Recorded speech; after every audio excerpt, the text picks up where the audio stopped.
Caros, tá começando mais um Comentando no QG. Aqui quem fala é seu host de sempre, Paulo Raposo. E hoje eu vou falar de anime da temporada. Sim, você está vendo na thumb, não é nenhum engano. Hoje eu vou falar de Tokyo Revengers. A minha ideia, já deixo adiantado, é falar dos dois animes da temporada que eu realmente estou me dedicando a assistir. Que é ele, que sai hoje, e Cardfight Vanguard Overdress, que sai na quarta. Então eu vou falar dos dois. Talvez seja um pouco meio mini resumo, alguma coisa assim, mas falarei sobre os dois porque são os que eu tô assistindo, são os que eu tenho um maior padrão de fala, né, meu lugarzinho de fala, e até o presente momento os dois já tem 4 episódios, então facilita bastante algumas análises aqui. Tá, mas antes de eu entrar no ponto geral de Tokyo Revengers, ou como é chamado no Japão, Tokyo Manjin Revengers, vou só entrar aqui num ponto que o anime produzido pela Liden Films, ele é baseado no mangá de mesmo nome, que é escrito e ilustrado pelo Ken Wakui. Sai na Weekly Shonen Magazine até os dias de hoje, né? Começou a ser publicado em março de 2017, tá aí até hoje, já tem 22 volumes encadernados, talvez esteja arrumando pro final, tem um live action que tá pra sair. Então assim, é uma série que ela veio criando uma popularidade muito forte. O público tava esperando um anime que, inclusive, teve gente que ficou muito receosa, porque quando anunciaram a Liden Filmes, o pessoal ficou meio... Porque a Liden não costuma entregar, né? Não promete, não entrega. É um lado bom, porque ela não promete muito e ela não entrega nem um pouco ela prometeu. Mas assim, é uma história que ela é muito bacana, mas uma sinopse rápida pra quem ainda não assistiu Tokyo Revengers. Ela foca no Takamichi Hanagaki, que é um jovem com uma vida comum, que um belo dia descobre que a ex-namorada, que é a Hinata Tachibana, ela morreu num incidente envolvendo uma grande gangue japonesa lá, que é o Tokyo Manji. E no dia que ele descobre que a Hina e o irmão dela morreram no incidente que os caras causaram. E quando ele descobre isso, no mesmo dia ele morre. Sim, e volta pro passado. Sim, é quase um Isekai, porque ele não volta pro passado e fica. Em dado momento ele volta ao presente e descobre que ele consegue alternar na linha do tempo. E um pouquinho mais pra frente a gente descobre que basicamente o que ele tá vivendo naquela linha do tempo tá em paralelo com a linha atual. Então tipo assim, ele tá vivendo no passado, no futuro ele tá com o corpo em coma. Só que no passado, os dias que ele tá passando lá é em semelhança com aqui. Então tipo, se ele passar uma semana lá, ele passou uma semana aqui em coma. Tá? Dito isso, bora pros pontos chaves. O primeiro ponto que eu quero destacar de Tokyo Revengers é a qualidade do roteiro. Ah, mas não é o primor. Eu sei que não é um primor, não adianta você vir falar pra mim, não é o concurso dos roteiros, porque não é. Mas é um roteiro que ele é muito eficiente, ele é bom e ele sabe apresentar os pontos que ele quer. Então assim, no primeiro episódio a gente conhece o Takemichi. Oba, já travei. A gente conhece o Takemichi, a gente conhece o Naoto, a gente conhece a Hinata, a gente conhece os amigos do Takemichi. A gente conhece diversos pontos do personagem que nos introduzem a essa história. Não significando que a gente tenha necessariamente muitas explicações. Tanto que a gente já começa a ter explicação da skill do Takemichi no segundo episódio, entre o segundo e o terceiro episódio. É no segundo. E aí nisso, quando a gente descobre que se ele pode fazer essa alternação, ele pode fazer mudanças substanciais no que acontece. Então a primeira ideia dele para salvar a Hinata, né, ou Hina, é voltar ao passado novamente e encontrar os líderes da Tokyo Manji, né? No caso, encontrar o Miki, que é o Manjirou, e encontrar o Kiseki, o Teta Kiseki.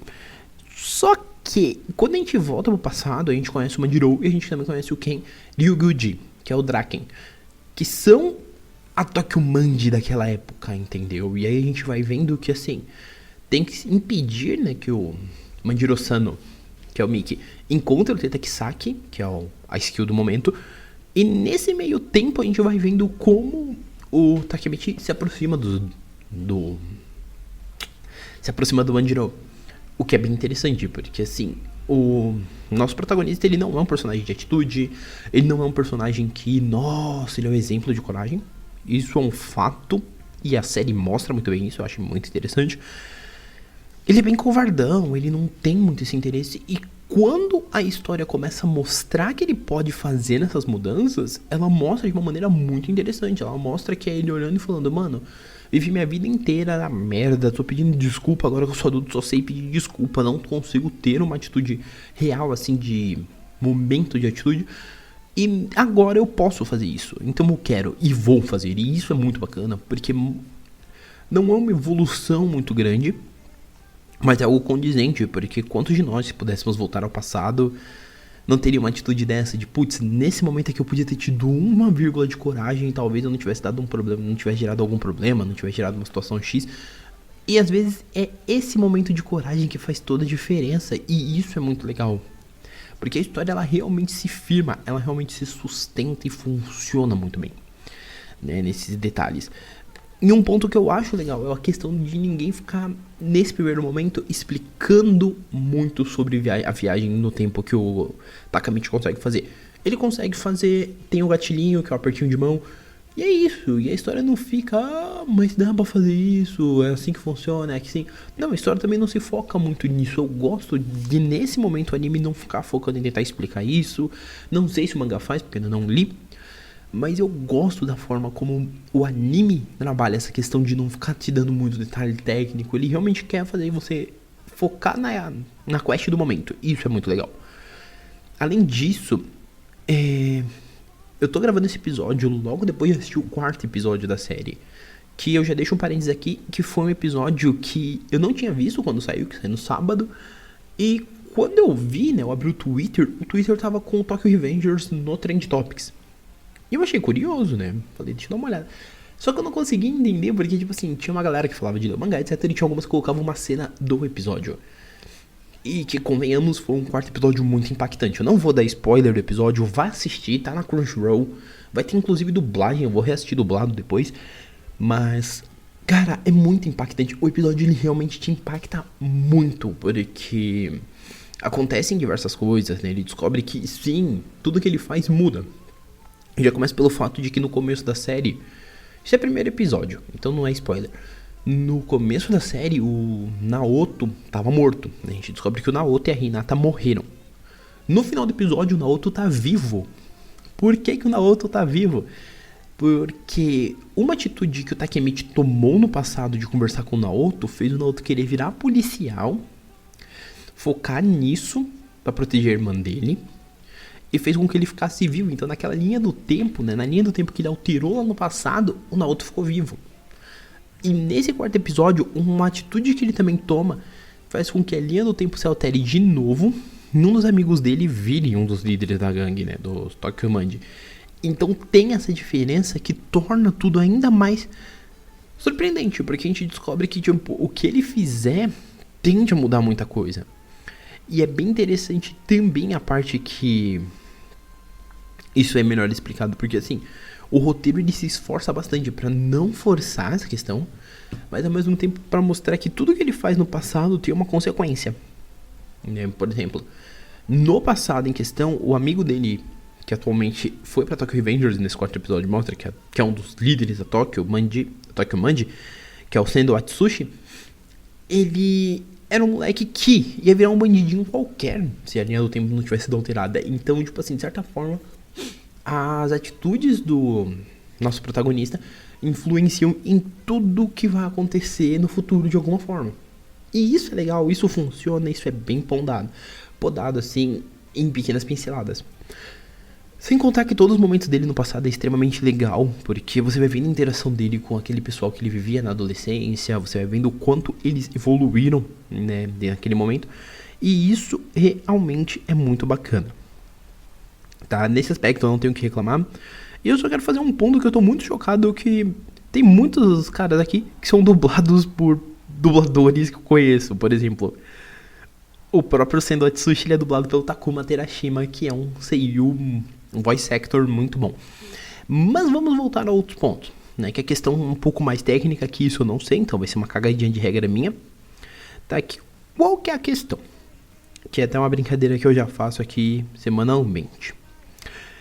Na verdade é minha aposta, e depois desse 4º episódio, eu acho que a tendência é a minha aposta talvez se efetivar. Eu torço pra isso. Se não se efetivar, vida que segue. Se efetivar, vida que segue em dobro.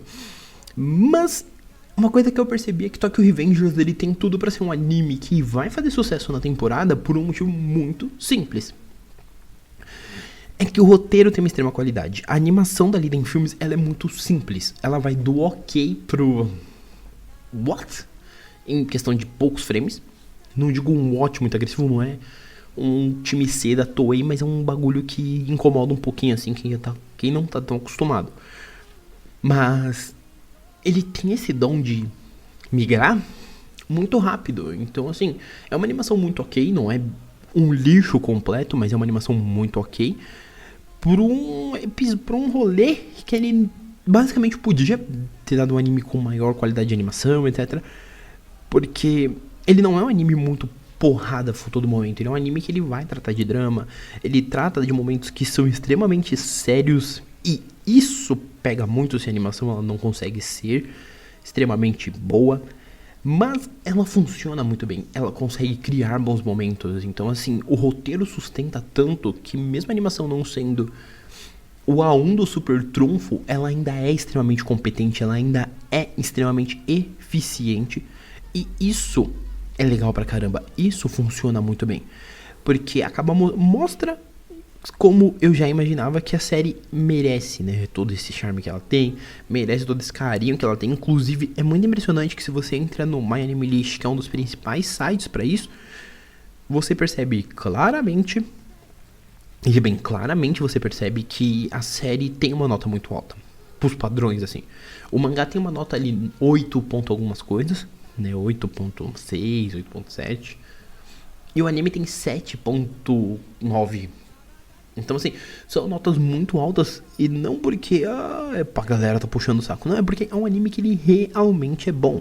É pra todo mundo, de forma alguma. E isso eu também não vou entrar aqui. Eu adoraria entrar aqui e falar, gente, qualquer um pode ir lá e ler Tokyo Revengers e vai amar e tal.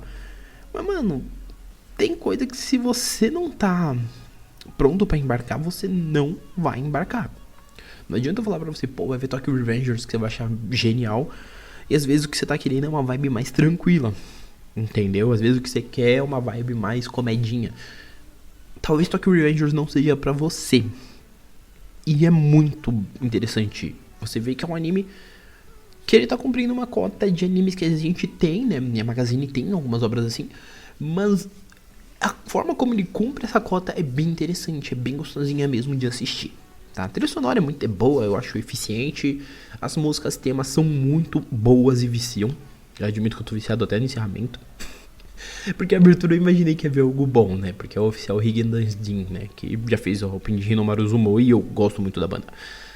Foi por causa da opening de Hinomaru Zumo que eu meio que virei pessoa que foi caçar todos os discos da banda e hoje em dia eu amo. Mas os caras já fizeram trilha do filme de Doraemon, o live action de Furifura. E assim sucessivamente, eles já trabalharam em bastante obras. Então, vir pra Tokyo Revengers pra fazer a abertura foi só mais uma escadinha. E nessa eu acho que eles ainda vão ganhar mais charme ainda. Paulo, é um bom primeiro... Foram bons 4 episódios, né? Primeiro mês de série. Cara, pra mim foi muito eficiente. Foi algo que funcionou bem. E no final das contas, só se tornou ainda maior do que já é. Então assim, você quer conhecer? Vai lá, cara, na Crunchyroll tem. Ah, Paulo, eu não quero ver legendado. A Crunchyroll já anunciou que esse anime tá em dublagem expressa. Então provavelmente quando chegar lá pro 5º, 6º episódio deve sair. Eu acredito, tô chutando, tá? Mas eu acredito que lá pro 5º, lá pro episódio, depois do episódio 5 ou episódio 6, deve começar a sair a dublagem, né? Então quando começar a sair a dublagem, vai e assiste o dublado se você quiser. Porque, mano, vale a pena pelo menos ver o primeiro episódio pra dar uma chance. Tá bom? Basicamente é isso que a gente vai falar. Consegui não me estender tanto. Não sei se dei tanta volta, mas consegui não me estender tanto. E agora a gente vai pros recadinhos básicos, tá? Recadinhos básicos não, né? Muito sempre. Primeiro de tudo, o Comentando no QG, ele é um podcast semanal. Ele sai segunda, quarta e sexta, quando são 3 episódios, ou quartas e sextas, quando são 2 episódios. Semana passada saiu 2 episódios na quarta, um normal e um especial. Peço desculpa por não ter saído na sexta. Mas também aproveitando pra falar com vocês o seguinte... Além desses episódios saírem segunda, quarta, sexta ou quarta e sexta, nós também temos em alguns casos especiais, temos os extras que eu pretendo voltar neste mês de maio. Então assim, são bastante episódios. E é uma carga grande, porque geralmente não são episódios de 10 minutos, não, hoje em dia eu já discorro um pouco melhor. Então, geralmente acabam sendo episódios um pouco grandes. Então, em uma semana, você, quando tem 3 episódios, você vai ter em média aí de 30 minutos a quem sabe 1 hora de episódio pra ouvir no busão, já fazer uma maratona. Quando tem especial, fica ainda maior, cara. Então, não vacila. Não vacila. Vem ouvir o Comentando. Comentando tá nos melhores agregadores: Spotify, Deezer, Google Podcast, Amazon Music, Apple Music. Estamos agregados no Anchor, que também é muito legal. Então, assim, locais pra ouvir a gente você tem aos montes. Você tem data certa pra ouvir, né? Então, assim, tem dias variados, você consegue aproveitar bem. Então, só vem, ouve e não deixa de conferir. Como eu sempre digo, se você quiser, tem episódios variados, né? Tem sobre filme, etc. Essa semana talvez seja mais focada em anime, porque como a pauta de quarta eu já deixei adiantado que também vai ser primeiras impressões, então vocês já sabem que na sexta-feira pode pipocar uma coisa diferente. Pode, mas também pode pipocar anime, tá bom? Mas não deixe de escutar. Se você falar, Paulo, eu não sou muito fã de pauta de anime, tem pauta de filme aí também, deixa no começo, vai lá no começo que os primeiros episódios tem bastante filme, tem pauta de quadrinho e vai ter muitas outras pautas. Tá bom, galera? Por hora é isso. Meus contatos estão aqui embaixo, eu tava esquecendo de avisar isso. Meus contatos estão aqui embaixo, né? Meu Twitter, meu Instagram, o e-mail pra você mandar críticas, sugestões, etc. Tá tudo aqui embaixo. Que é, como sempre falado, né? O Twitter é o Paulo_Raposo e o SR_Raposo é o meu Instagram. E o e-mail tá aqui embaixo, paulo.raposo@outlook.com. Vai lá, manda mensagem. Porque, gente, por hora é isso. Um abraço e nós fomos!